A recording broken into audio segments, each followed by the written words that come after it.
Nangs Reborn.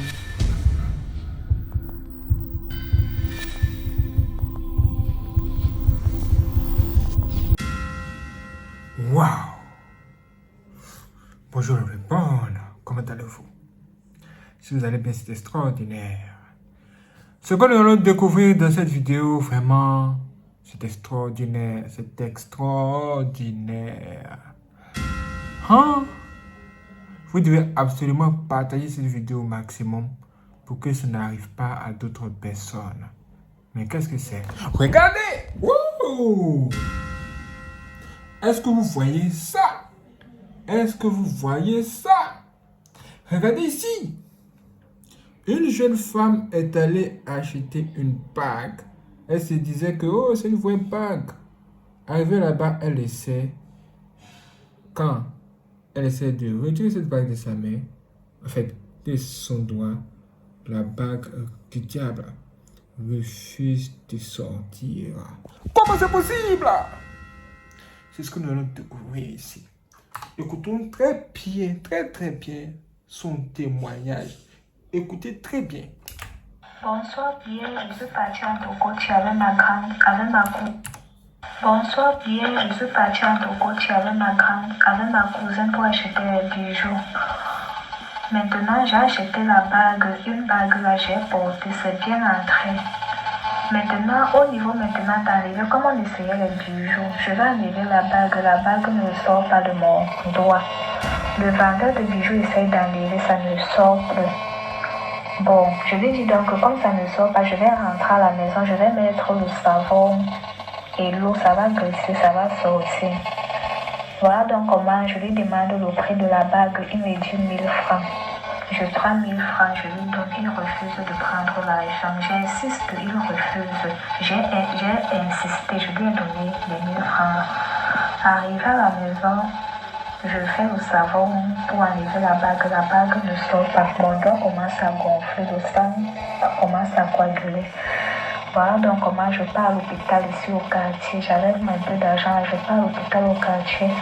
Le vigile, avant de me faire entrer à l'hôpital, je lui ai expliqué, il a vu mon doigt, il me l'a pris la lame assis, il a voulu couper la bague, il n'a pas pu. Parce que en coupant même comme ça, là, il m'a blessé. Là, ici à l'hôpital du quartier, là, on n'a rien fait. Voilà donc comment mon oncle, j'ai appelé mon oncle, il est venu m'apporter avec la voiture, il m'a amené à la maison, il a branché la mule, il a essayé de couper la bague, rien, mon doigt ne faisait que enfler. Voilà donc comment il m'a apporté, m'a amené à l'hôpital de district de Lukbaba, il était déjà 21h. Là-bas, les docteurs ont tout fait, la bague ne quittait pas. Ils ont voulu couper mon doigt. Mon oncle a dit que non, ils ne doivent pas couper mon doigt. Ils ont encore essayé de couper la bague avec la mule, tellement que ça faisait mal. Tu connais la mule, non, ce qu'on coupe les fers avec le matériel de construction. Là. La mule, ça chauffait, ça me faisait tellement mal au point où de 21h à 2h du matin, la bague ne s'est pas coupée. Donc, c'est à 2h du matin qu'ils ont pu couper la bague. De 21h à 2 à 1h, la bague ne se coupait pas. Donc quand on a donc réussi à couper la bague comme ça, là, toute la chair de mon doigt est partie, la peau. Je me suis tellement blessée. Et on m'a fait comprendre que la bague, la femme docteur qui était là, qui nous a accueillis, elle a regardé la bague là, elle a dit que ce n'était pas une bonne bague. Que c'était une bague compliquée, c'était une voyante. Elle a dit que ce n'était pas une bonne bague, que le gars là, qui m'a vendu la bague là, n'était pas un gars simple. Maintenant, quand on rentre de l'hôpital comme ça là, à 2h, à 6h, la voyante l'appelle mon oncle, elle dit à mon oncle qu'elle a fait des cauchemars, que le gars qui m'a vendu les bagues là n'est pas un bon gars, que il se cache derrière le commerce là, mais il vend les bagues de l'Illuminati, les bagues de la franc-maçon. Parce que la bague là, si tu regardes même bien, il y a le dessin, mais moi je ne savais pas. Je ne savais vraiment pas. Donc, elle a dit ça comme ça là, mon oncle, elle a dit qu'on doit beaucoup prier, donc je suis là comme ça. La première fois, d'abord, moi, je ne sais pas, je ne connais pas. Quand mon père était malade dernièrement à l'hôpital, je portais une chaîne. Tu m'avais même dit que la chaîne n'était pas bien, que j'enlève ça, j'ai enlevé. Je ne connaissais pas. C'est ma dernière fois. Je ne vais plus jamais acheter les bijoux, plus jamais de ma vie. Tout mon doigt est détruit. Mais grâce à Dieu, quand même, ça va aller. J'espère que mon doigt va redevenir bien. Donc voilà ce qui m'est arrivé. J'ai eu tellement mal à un niveau que seul Dieu. Si mes oncles n'étaient pas là hier, je ne sais pas ce que j'allais faire. Et on dit que si je dormais avec la bague là, quelque chose devait m'arriver. Donc voilà un peu ce que je traverse. Je sens tellement mal, je suis couchée comme ça. Mais pour finir, on m'a injecté l'anti-tétanique contre le tétanos. Comme on a coupé ça de la nuit comme ça, les objets un peu souillés, là, tu vois un peu, on m'a injecté pour que le tétanos ne m'attrape. Donc c'est un peu ça. Bon, Hey, Seigneur Jésus, vous avez entendu ça? Est-ce que vous avez entendu ça? Elle dit qu'elle s'est rendue chez un vendeur de bagues. Arrivée là-bas, elle a essayé une bague. Et quand elle essayait de retirer cette bague après, elle a remarqué qu'elle ne pouvait pas. La bague était serrée dans son doigt. Ah! Du coup, elle s'est dit, bon, peut-être qu'il y a un problème. Et que si elle rentre chez elle, elle pourra retirer la bague là, en utilisant du savon ou bien de l'huile. Vous voyez un peu comment ça se passe, non? Mais arrivée à la maison, qu'est-ce qui se passe-t-il? Elle fait tout pour retirer la bague, mais il n'y a rien. La bague est toujours coincée dans son doigt. Hey! Du coup, elle a commencé à chercher de l'aide à gauche et à droite pour enlever la bague. Mais ça ne réussissait pas. La dernière personne chez qui elle est allée pour qu'on puisse essayer de retirer la bague, là, cette personne a utilisé des choses pour, c'est-à-dire être tranchant pour pouvoir couper la bague, là, quoi. Mais pour pouvoir y arriver là, elle dit qu'ils ont commencé à faire le travail, couper la bague de 21h à 1h du matin. Ça veut dire que ça a pris plusieurs heures. Plusieurs heures. Hein? Ça, c'est quel genre de bague? Ça, c'est quel genre de bague? Elle a dit que la chose la plus grave, c'est que cette femme docteur lui a dit que la personne qui lui a vendu cette bague n'était pas simple. C'est-à-dire que cette personne-là, c'est une personne mystique. Donc, cette personne est une personne mystique. En même temps, cette personne est bijoutier. Et ça veut dire que cette personne vend des bagues du diable aux gens. Des bagues magiques du diable aux gens. Pour les introduire dans la magie. Et oui. Ou peut-être même pour les sacrifier, qui sait. Peut-être que quand elle allait porter la bague, là, après la nuit quand elle s'est endormie, des gens vont venir la voir pour lui dire que, ok, tu es maintenant dans notre secte. Viens, on va aller là où on va dormir, là. Tu vas aller dormir avec nous là-bas. C'est là, la magie va commencer. Mais qu'est-ce qui s'est passé? Et la chose la plus grave, c'est que, elle dit que quand elle essaie de lui donner son argent, c'est 1000 francs. Elle dit les 1000 francs pour la bague. Le monsieur refusait de prendre l'argent là. Pourquoi refusait-il de prendre l'argent? Question. Peut-être qu'il savait clairement ce qui se trouvait derrière la bague, mais il ne voulait pas dire. Moi, la question que j'aimerais vraiment poser à cette fille, c'est mais pourquoi n'es-tu pas retourné là où tu as acheté cette bague? Pour que le monsieur là lui-même puisse faire ce qu'il a fait pour mettre la bague là, puis enlever. Parce que souvent, quand vous allez voir les féticheurs pour prendre quelque chose chez eux comme ça, là, si vous voulez vous débarrasser de ces choses, vous ne pouvez pas jeter ces choses-là comme ça. Vous devez ramener ces choses que vous avez prises chez le marabout, là où vous avez pris. Et si vous pensez que c'est de la blague, regardez! Ça veut dire que c'est déjà arrivé. C'est pas la première fois que ce genre de choses arrive. Regardez bien! Voici un jeune homme qui lui aussi s'est retrouvé dans cette situation.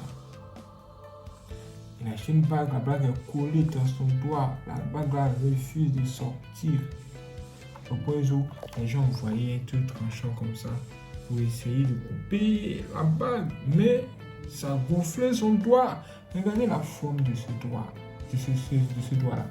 Regardez la forme. Vous voyez la forme.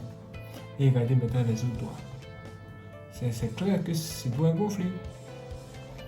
Le sang a commencé à se coaguler exactement comme le doigt de cette femme. Voilà la différence. C'est-à-dire que la bague a commencé à serrer le doigt à ce niveau. Genre, serrer le doigt là comme ça, serrer le doigt. Oh, mon doigt!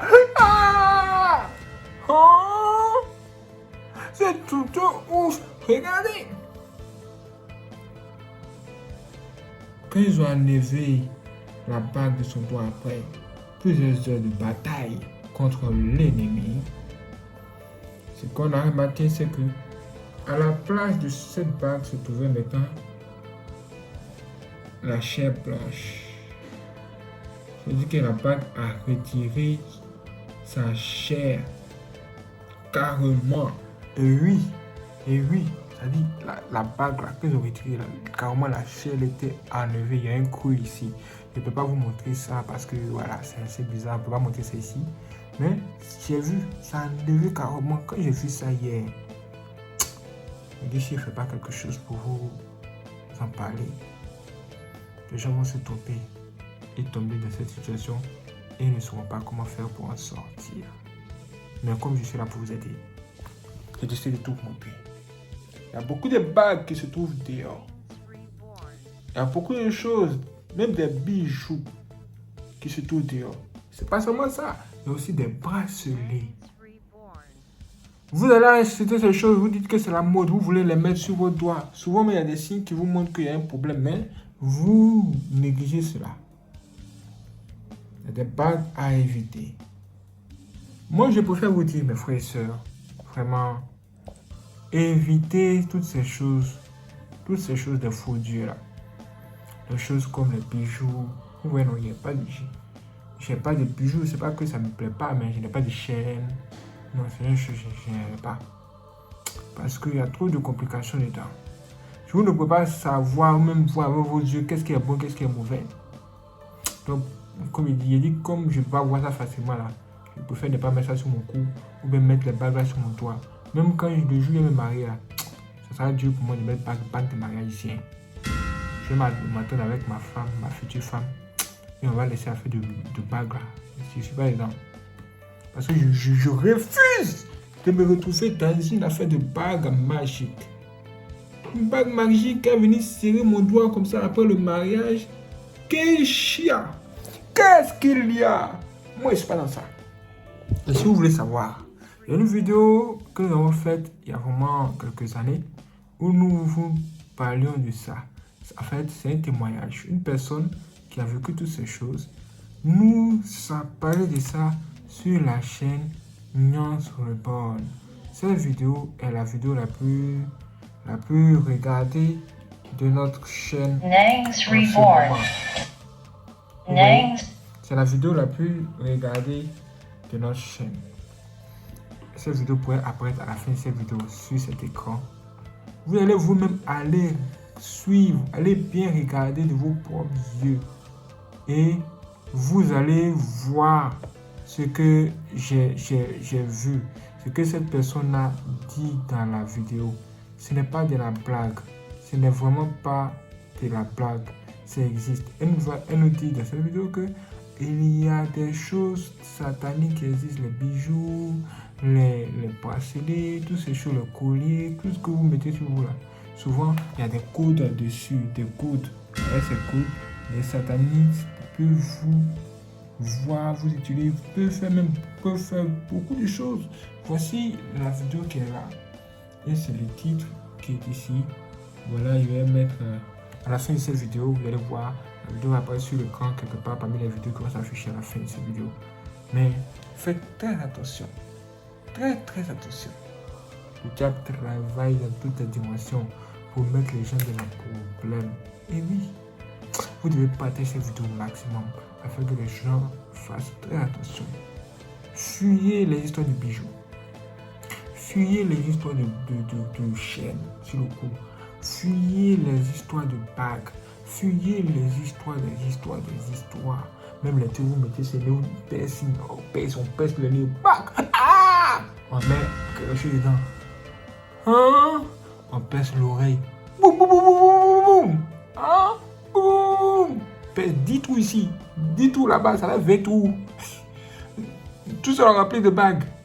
Quelqu'un va acheter une chaîne en or ou en diamant ou je ne sais pas quoi. À $1 million ou bien $1 million. Et pour lui, c'est la fête, c'est la joie. En tout cas, si vous aimez ça, moi vraiment je me méfie de ça. Parce que je sais très bien ce qui se passe dans ce monde. Je sais très bien ce qui s'est passé dehors. Et cette vidéo, vous en dire le plus sur les sujets. Allez la voir maintenant. C'est incroyable, mes frères. Waouh, c'est extraordinaire. Merci les frères de regarder cette vidéo. Si vous n'êtes pas abonné, abonnez-vous, activez la cloche et n'hésitez pas à laisser vos j'aime. Si vous voulez faire le don aussi pour soutenir notre bonne, il existe 2 moyens de le faire. Vous allez voir juste en dessous de cette vidéo, merci, avec le signe de dollar en haut. Là, vous pouvez tout simplement faire des dons directement ou bien, si ce n'est pas disponible dans votre région, vous pouvez tout simplement cliquer dans la description de cette vidéo, vous allez voir un lien. Quand vous cliquez sur le lien, vous aurez accès à nos informations bancaires et vous pouvez faire un virement bancaire tout simplement. Merci les frères de regarder cette vidéo. Si c'est vous donne rendez-vous pour la prochaine vidéo, soyez prêts. C'est parti.